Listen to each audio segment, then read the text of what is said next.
एक कई दिनों से एक बच्चे बड़ा सवाल पूछ रहे थे। वो सवाल ये था कि सर हम लोग डिप्लोमा वाले हैं, आरआरबी फार्मासिस्ट कैसे निकाल पाएंगे, क्योंकि आरआरबी फार्मासिस्ट में सब्जेक्ट तो बहुत सारे ऐसे हैं जो हम लोगों ने पढ़े ही नहीं। मींस बी फॉर्म लेवल का पेपर बनेगा, तो क्या डिप्लोमा वालों के चांसेस बनते हैं कि हम भी निकाल पाए? क्लियर?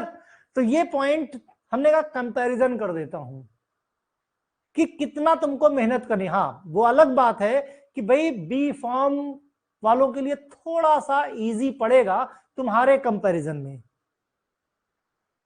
वॉइस क्लियर नहीं आ रही क्या?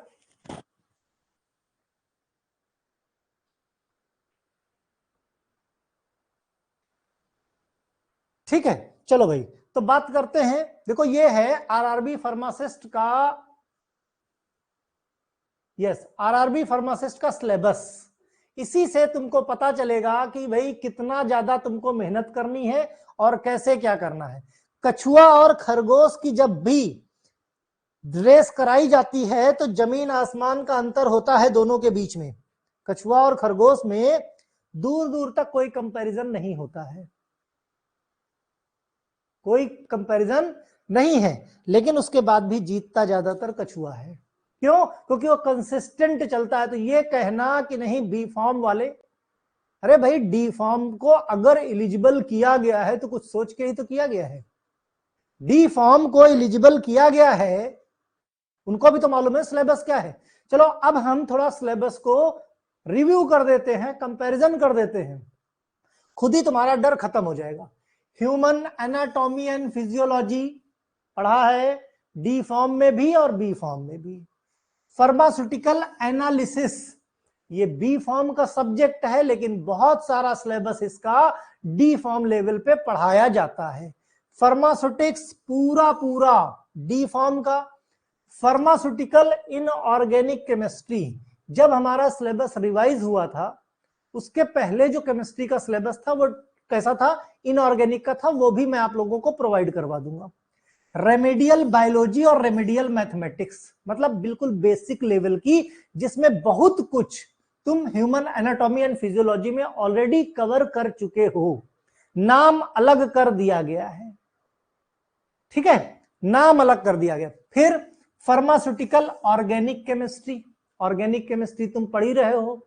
तुम फार्मास्यूटिकल के साथ साथ क्या हेट्रोसाइक्लिक भी पढ़ रहे हो, बायोकेमिस्ट्री पूरी पूरी तुम पढ़ रहे हो, पैथोफिजियोलॉजी फार्माकोथेरेपेटिक्स में पढ़ रहे हो, फार्माकोथेरेपेटिक्स में पूरी पूरी पैथोफिजियोलॉजी पढ़ रहे हो। Computer application in pharmacy, hospital in pharmacy का पार्ट है तुम्हारा। क्लियर? ठीक। फिर environmental science, environmental education, disaster management. Physical pharmaceutics में फार्मास्यूटिक्स का बहुत कुछ टॉपिक तुम्हारा मैच करता है। फार्मास्यूटिकल माइक्रोबायोलॉजी, इसमें कुछ लेक्चर अलग है, काफी कुछ तुमको सोशल फार्मेसी में मिल जाएगा।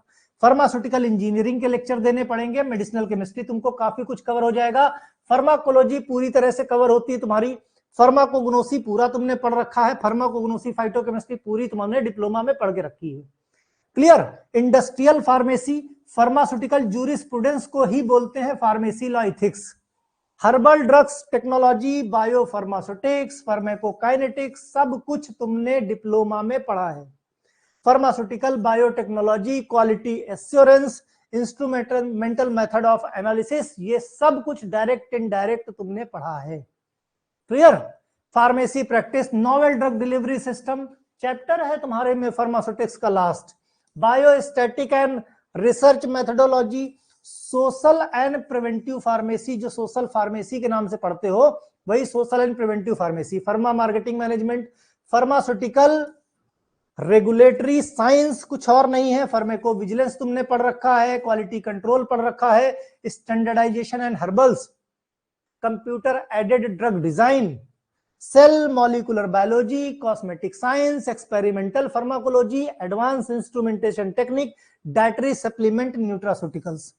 तो कहने का मतलब कह सकते हो कि 80% सिलेबस, 80% सिलेबस तुम्हारा डिप्लोमा का ही है। यही एक वजह है कि डिप्लोमा को एलिजिबल किया गया है। अब देखो, नॉन फर्मा से 70 क्वेश्चन आने हैं, सॉरी फर्मा से 70 क्वेश्चन आने हैं, और नॉन फर्मा की बात की जाए तो नॉन फर्मा से 30 क्वेश्चन आने हैं। 45% जनरल का कट ऑफ है, मींस 45% पे सीधे सीधे आप क्वालिफाई हो जाते हो, उसके बाद मेरिट जाती है, जितने ज्यादा नंबर ला पाओ। यहां से भी नंबर खींचे जा सकते हैं खूब सारे, मींस अगर ये पोर्शन तुम्हारा तैयार हो जाता है तो तुम्हारे नंबर खूब खींच जाएंगे।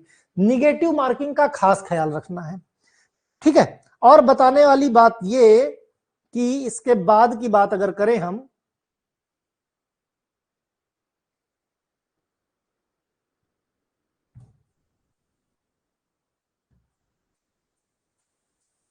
बात नॉन फर्मा की,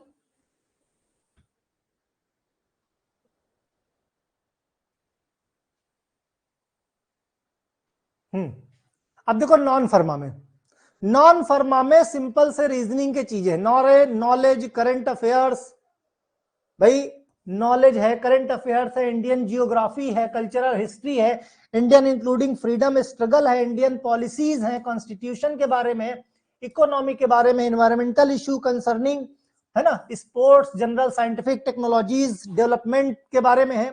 ये सारी चीजें हमने ऑलरेडी नॉन फर्मा में तुम लोगों को पढ़ा रखी हैं। क्लियर? ओके। फिर जनरल साइंस में फिजिक्स हो गई, केमिस्ट्री हो गई, लाइफ साइंस हो गई, 10th सिलेबस रिलेटेड जो ऑलरेडी पढ़ी है, थोड़े बहुत क्वेश्चंस एग्जाम के टाइम पे करा दिए जाएंगे। जनरल अरिथमेटिक इसकी क्लासेस में चलवाऊंगा एग्जाम टाइम पे, जनरल इंटेलिजेंस इसकी भी क्लासेस एग्जाम टाइम पे चलवाऊंगा। ये हो गया किसका, सिंपली आरआरबी का, ठीक है। बात करते हैं तुम्हारे एग्जिट एग्जाम का, है ना, बड़ा बेसब्र हो रहे हैं कुछ बच्चे। एग्जिट एग्जाम, भाई एग्जिट एग्जाम भी ले लो, जितना भी फर्स्ट ईयर सेकेंड ईयर मिला के जितने भी सब्जेक्ट हैं, सारे के सारे सब्जेक्ट तुम्हारे एग्जिट एग्जाम में उठा के डाल दिए गए हैं। फर्स्ट ईयर के 5 और सेकेंड ईयर के 6 सब्जेक्ट, यानी 6 5 11 सब्जेक्ट तुम्हारे एग्जिट एग्जाम में है। तो अगर कंपैरिजन करके चलो तो अगर तुम्हारा डी फॉर्म लेवल तक पूरी तरीके से मजबूत है तो सिलेक्शन तुम्हारा आरआरबी में भी कोई नहीं रोक सकता, और एग्जिट एग्जाम में तो हो ही जाएगा। और कोई भी गवर्नमेंट फार्मासिस्ट का सिलेबस ले लोगे तो जैसे आरआरबी का है सिलेबस, बिल्कुल इसी तरीके का ऑलमोस्ट रहता है। क्लियर? तो इसलिए टेंशन लेने की बात नहीं है, आराम से आप पढ़ाई कर सकते हो। ये कई बच्चों का कंफ्यूजन था, बहुत सारे बच्चे फोन करते सर हमारा कुछ स्कोप है कि नहीं। भाई वहां तो बी फॉर्म लेवल का है, हम लोग क्या कुछ कर पाएंगे उसमें? तो उसका यही जवाब है, राइट। आगे शुरू करते हैं।